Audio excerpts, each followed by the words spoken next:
I mean, I think people should not be threatened. Christians should not be threatened. I think unbelievers might have reason to be threatened, but because unbelievers don't have facts on their side, Christians do. A lot of Christians don't know that they do, though, and a lot of Christians are intimidated. And that's why I think Christians ought to be better educated, because I mean, all the evidence that exists is on the side of the Christian faith. Hey, look out. It's Faith Talk Today. I'm Rick Probst. Hope you're having a wonderful weekend. We've talked to this gentleman many times, and we love talking to him. You'll want to check out his show and his website, because he's got some really great shows on there. I was just listening to yesterday's. I'm talking about Steve Gregg, the host of The Narrow Path. You can hear that here at Faith Talk Atlanta. Steve takes calls and answers Bible questions related to Christian faith. Steve, how are you? I'm doing pretty good today. Thanks. We were just talking before we went, before the mics were hot, about you've been doing this since, I think you said 97. You've been answering questions on the radio. That doesn't include the audio that's on his website, ladies and gentlemen, thenarrowpath.com. He's got the old podcast there from 2006, but he's been doing it since 1997. There are lectures there. There are videos there. Really, really cool. Let's talk about that. How things change, Steve, you think, over the years, people calling. Are they asking the same questions 1997 as 2024? You know, kind of the same stuff. Obviously, there are current events that people ask about, but my show's not primarily about current events. That doesn't prevent people from asking about them.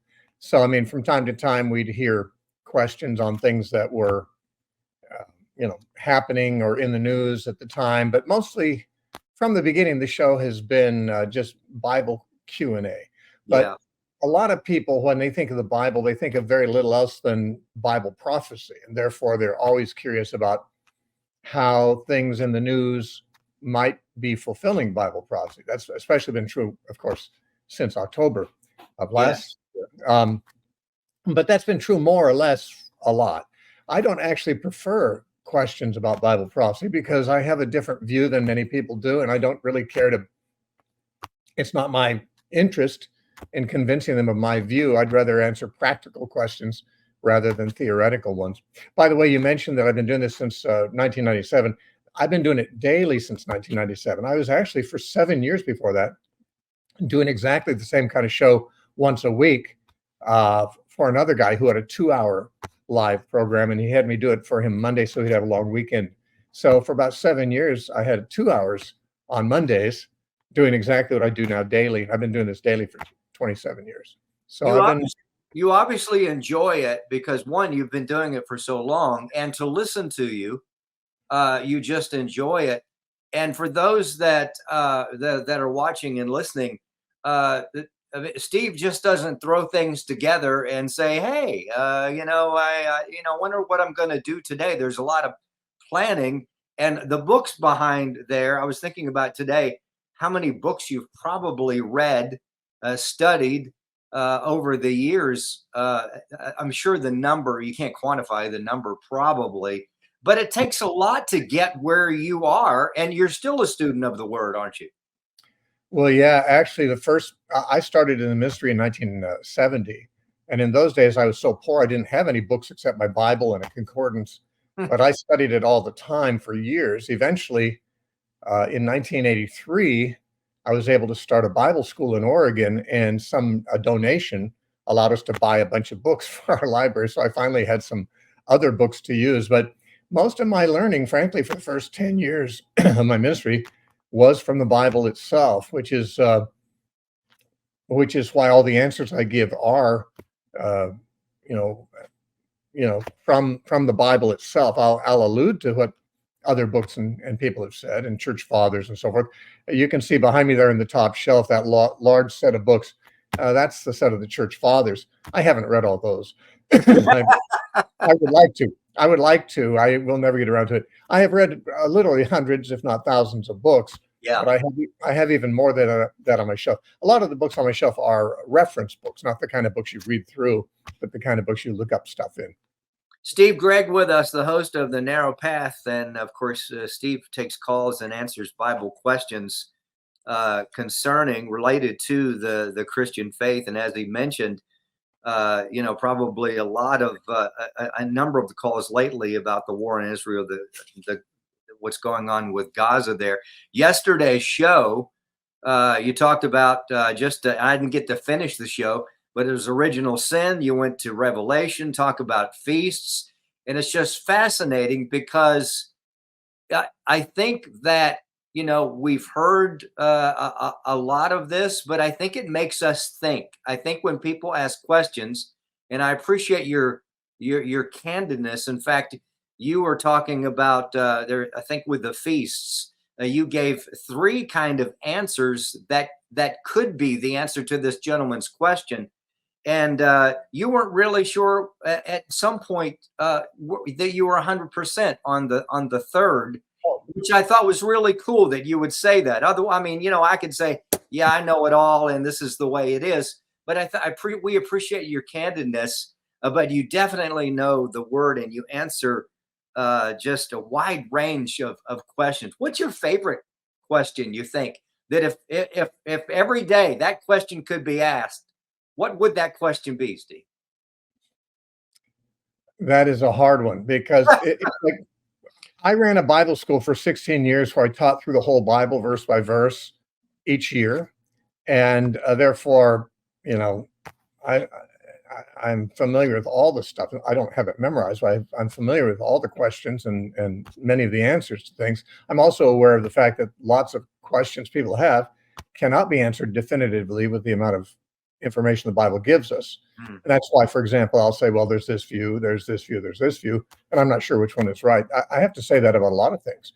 But as far as favorite questions, when I was teaching through the whole Bible, people would ask me sometimes, what's your favorite book to teach? Which is a little different than what's my favorite question, but it's a similar answer. Sure. And that is whatever one I'm thinking about at the moment. It's like I have 5 children, which is my favorite? All of them are when I'm thinking about them. Right. The one I'm thinking about is my favorite. The one I'm reading, the one I'm focused on is my favorite. I'm excited about, frankly, everything in the Bible because I believe the Bible's the Word of God. I believe it's the truth. I believe there's nothing that could be more important for us to be informed by. And although I will say this, there are some questions I've heard so many times, it is a little wearying to have to address it again, especially if I maybe have had to answer the same question twice in a single week after hundreds of other times over the years. But I don't mind. I mean, I realize that the people who are asking the question, this is probably the first time they're getting a chance to hear an answer. They must not be regular listeners. So I'm here to help. I'm not here to have fun, though I enjoy it. Right. I'm not here to be paid because I don't get paid for it. I'm here because I'm motivated to help people understand the Bible the best I can and try to help them understand the answers to their questions. And even though I hold different views on some things than a lot of the callers do, I'm not even interested in convincing them of my view. I'm trying to give them an honest answer. Right. It's so good. Steve Gregg, the host of The Narrow Path. If you're not a regular listener, hey, you need to be. It's good stuff. Steve, right here at Faith Talk Atlanta. And as I mentioned, you can go to thenarrowpath.com. And on that page, there's so much good stuff, which I know we're running out of time. I do want to talk about something that I watched this morning on there. But anyway, check out all the shows on the website there. You can listen to all the way back to 2006. And no doubt you have questions. You can either call or, hey, go through those podcasts or those shows and check them out. I had an opportunity. I think I got this off your show, the link to where you talked to Max the Atheist. And yeah. I thought that was, I haven't finished it, but I thought, my gracious. And that's something that you regularly do? There was a debate last Saturday. There was a debate with him. He set it up. He's a regular caller to my program. His radio persona is Max the Atheist. Yeah.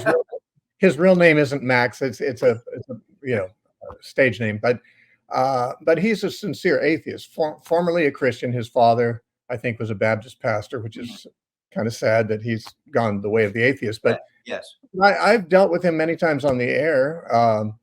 We're friendly toward each other. I met him once, and he was friendly toward me, and I toward him. But he wanted to debate me formally, and so I said, "You set it up, I'll show up," and we did, and that's now posted yes, at YouTube, and there's probably a link on our website to it somewhere. hey, check that out. And I didn't know how cordial everything was. I mean, he wasn't belligerent, and of course you're not. Yeah. But I thought, wow, isn't this the way the conversation should happen?